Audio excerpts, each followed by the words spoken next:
Bulig, nakuha mo na, finally. Oh, laki yan. Malaki yan, Kuya Joe. Taka, boy, Mel, pakiaho mo muna yung sa akin, mako-crossover eh. Iaho mo muna. Yan na, kanina niya pa yan, guys. Inabangan niya po talaga yan.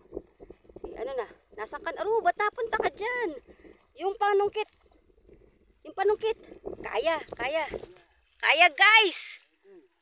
Kamayin mo na, guys.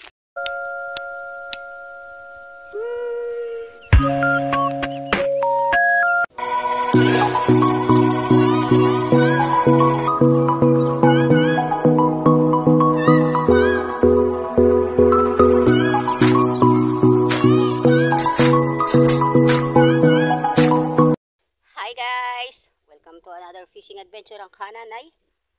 Lumipat po ang Kananay. Nagpatawid tayo ng bangka.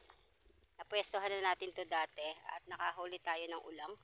Kaya naman nagbabaka sakali uli. Ayan siya. Dati yung paborito natin pwesto, ayun Pero hindi maganda yung kagatan ngayon dun kasi bukod sa maliliit punong-puno ng mga roho na sino. Magbabaka sakali tayong lumipat naman ng pwesto. Baka dito makachamba tayo. Siguro po nakaka 1 hour na rin kami, At ako'y kahit paano may huli naman na.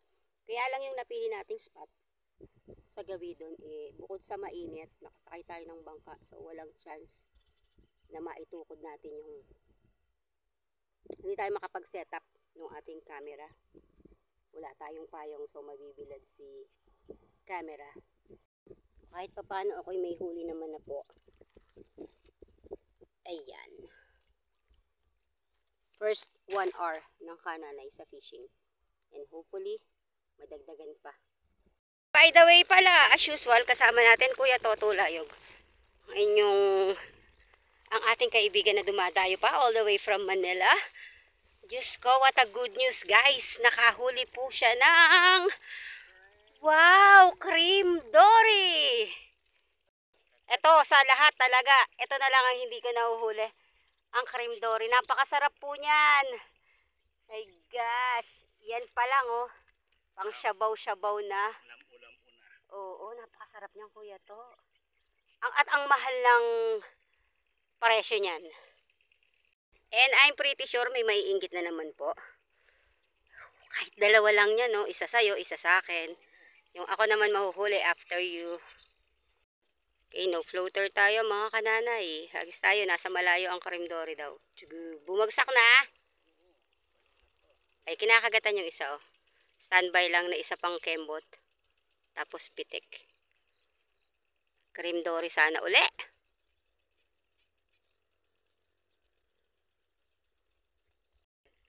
Pero meron. Ayun! Wow, tumalon. Mukhang dalag. Ito ang problema po. Yung pag-aahaw lapitan mo guys. Lapitan mo. Sasabit yan dun Yung sinasabi ko pag wala tayong ahunan Ang malaki. Ayun na. Papasok sa loob yan. Papasok sa loob yan. Sabi sa'yo Bayutok guys Si Kuya to pag anuhin mo, alalayan mo dito sa baba. Nakita mo na tumalon Malaki yan. Ito ang problema guys Yung pag-aahunan. Bitawan mo. Nakadrag ka ba? Hindi yan. Kaya niya yan. Pumasok na sa loob di nalalabas yan. Oo, sisisid yan. Kailangan maano yung itong matanggal to yung sabit. Wala na. Sayang. Naipasok niya sa ilalim. Laki pa naman nun ang problema kasi nasabi ko na kaya ayaw kong pwestuhan Kaya ayaw kong pwestuhan yung lugar guys. Sayang yung huli Pero malaki po. Hindi lang natin na shoot tumalon sa gitna Mukhang dalag. Sayang. Paahunan talaga yung problema. Okay, kailangan na natin patarin guys. Mukhang nawala na rin. Ito rin kinakagatan Hayaan mo na lang. Kailangan talaga magkaroon tayo dito at least konting space. Ayun na. Pinatid na po. Para dyan iaahon talaga. Magkakaroon ng daan yung isda. Kaya ayaw kong pwestohan to kanina pa pero pagkita ko pa lang nakita ko maganda yung pwesto. Kasi papasukan talaga ng isda yan Ayan guys, dahil nagkaroon tayo ng mga pagsasabit-sabit, ginawa natin ng paraan na magkakaroon tayo ng ahunan as usual. Gumawa tayo ng maliit na butas dyan. Dyan natin padadaanin just in case na may mapakagat na naman tayong malalaki guys. Stay tuned kung meron. Pero nagmahangin oh.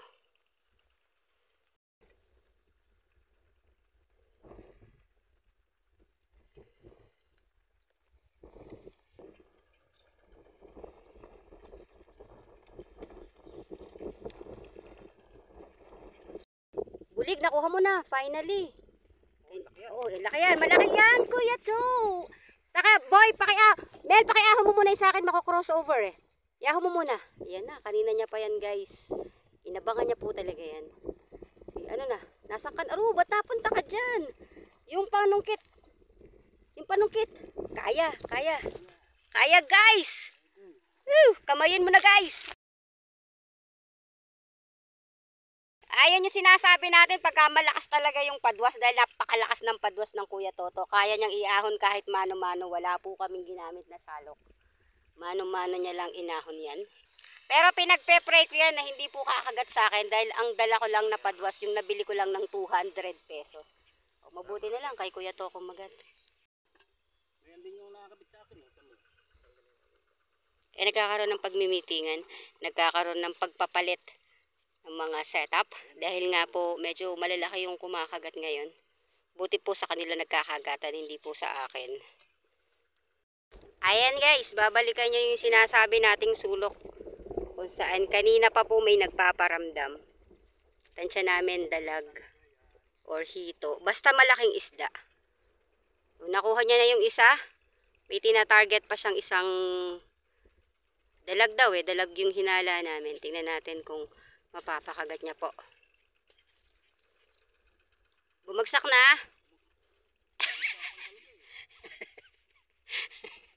Ayan guys. Dito ka sa may daanan. Lumapit ka. Kuya to, yung isang bingwit daw. Lumapit ka dito sa ka pumupunta. Dito ka pumunta oh. Dito ka pumunta. Dito sa may daanan. Alright guys. Mukhang may huli na naman dito. Yan. Kasi dito mo pa dadaanin sa daan eh. Oh. Sige, lumalaban guys. Wow, cream dory. Pag cream dory sa akin yan ah. Teka. Kung makaarte ka, parang kalaki-laki ah. Wisit ka. Ayaw yan. Makawalan mo yan. Hindi po pala cream dory. Kanduli po pala. Wisit ka. Ito, ayun na. Baka malaglag ka na naman sa pagkakailagad. Pero mukhang huli na guys. Kumakagat na naman sa inyong Kuya Toto. Kanina ang ganda ah. Biglang pinag-uusapan pa lang namin yung salitang kaladkaran na namimiss namin. Yung biglang kinakaladkad yung padwas namin. Nangyari na nga sa kanya. Samantalang sa kananay po parang sinumpa sa kasalukuyan. Hanggang ngayon wala pa tayong nahuhuli. Siguro dahil panay din yung dasal ko na sana wag akong kagatan ng malaki. Dahil try ko na yung bago natin bili. Kahit po janitor. Nagre-react yung makina ko. Hindi po talaga kakayanin. Alam niyo naman, chupangas lang. Wala! Nawakas! Makaka-final na yata kita na. Ayun na. Oh. Wow! May maka-crossover ako ba? Tilapia! Finally!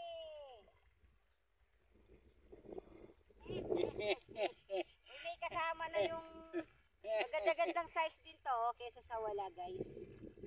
Good size na po to. Sana yung lagyan mo. Andun sa ilalim ng ipin. Layo. At sobrang buenas naman po talaga nung bisita natin, no? From cream dory, malaking roho. Ngayon naman po, aray ko, ulang. Wow, napakaswerteng nila lang naman ng taon to. And guys, nasa kanya po lahat ang buenas, guys. Woo! Sana all. Laki eh. Pag mga agat, mangipit ka lang. na guys. Hulol na yung hipon guys. Bumubula yung bibigs. Sana all.